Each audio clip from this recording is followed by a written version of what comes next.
Welcome to Movies Outlined. Today's movie is The Panic in the Needle Park, which stars Al Pacino in the lead role. Please make sure to subscribe and drop a comment if you have any film suggestions. In New York City, soft-spoken Helen returns to the apartment she shares with her boyfriend Marco after enduring an unhygienic and inept abortion. Although Helen becomes ill from the procedure, Marco is satisfied because he was able to procure the abortion through bartering, and thus did not have to expend any money. When Marco leaves briefly to collect some cash, Bobby, an amiable small-time drug dealer to whom Marco owes money, shows unexpected gentleness and concern for Helen.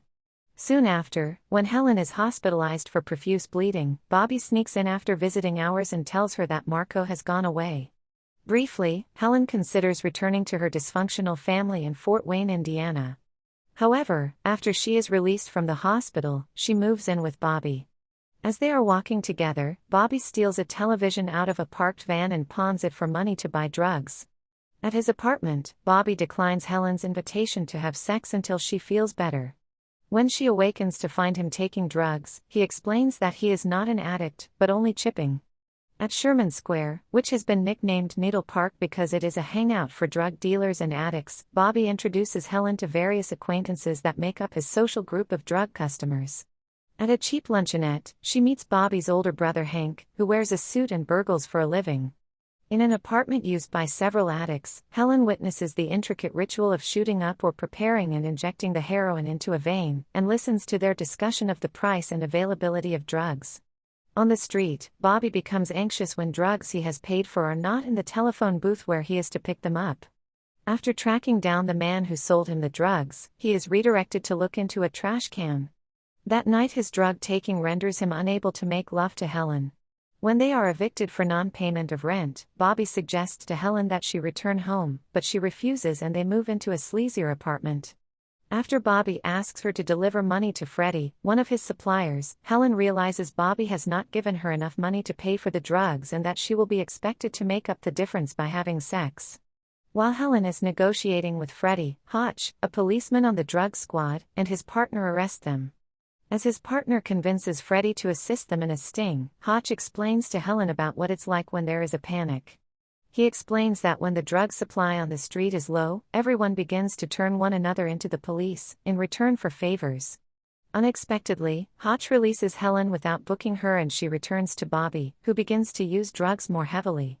While Bobby spends more time sleeping, Helen, who all along has only observed the others, begins to shoot up. Some time later, Bobby is exuberantly playing stickball with some children, when he passionately kisses Helen and looking into her eyes, realizes she is now using. In his favorite diner, as the drugged Helen sits listlessly beside him, Bobby proposes. Upon hearing the news, Hank asks what they will live on and doubts Bobby's supposition that he can quit drugs. Hank offers Bobby work as a burglar, but Helen rejects the idea, saying instead that she will get a job. However, Helen, who has been hired as a waitress, does a terrible job and soon quits. Just before Bobby is to assist Hank in a burglary, he overdoses. With the aid of other users, Helen finds Bobby and helps him through the ordeal, but Hank is angry with Bobby for jeopardizing his plans. Reluctantly, he allows Bobby to assist him on another night, but the theft goes awry and Bobby is arrested. While he is in jail, Helen finds it harder to get drugs and has sex with Hank, in exchange for heroin.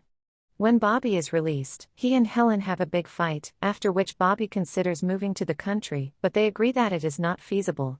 Bobby persuades Santo, a major drug dealer, to let him handle distribution in Needle Park, and is directed to an apartment where the heroin is being prepared and bagged. Meanwhile, as they are in need of immediate money, Helen turns to street walking. After Bobby distributes Santo's drugs, Needle Park residents are happy to have a reliable source for a while. Bobby tells Helen that he stashed some drugs away as an insurance in case he is arrested, so that he can pay for a lawyer. However, when he finds the drugs missing from his hiding place, he accuses Helen of stealing it. As her health deteriorates from increasing drug use, their relationship suffers. Hotch, who is not surprised to watch her fall from an innocent woman in love to a drug-abusing prostitute, keeps an eye on her. Helen is arrested but Hotch asks the arresting officer not to book her, as he needs her for something he is planning. When her mother writes, asking Helen to meet friends who are visiting the city, Helen is reluctant, but dresses up, carefully trying to hide the track marks on her arms. Instead of meeting them, however, she picks up a young virginal customer. When Bobby finds her, he scares the boy away, but then he and Helen begin to laugh. Realizing they have been too serious, they take the ferry to the countryside, where they buy a puppy.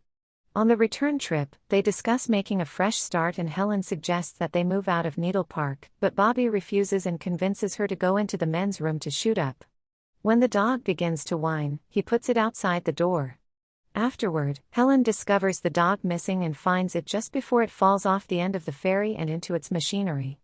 Desolate, she goes to see Marco, who is back from his trip, but soon returns to Bobby and steals drugs from him. Needing a fix, she goes to a doctor, falsely claiming she needs drugs for a painful kidney stone. Aware that she is an abuser, the doctor refuses to write a prescription for her, but gives her some samples, telling her never to return. She takes some of the pills, but is arrested for selling the rest to minors.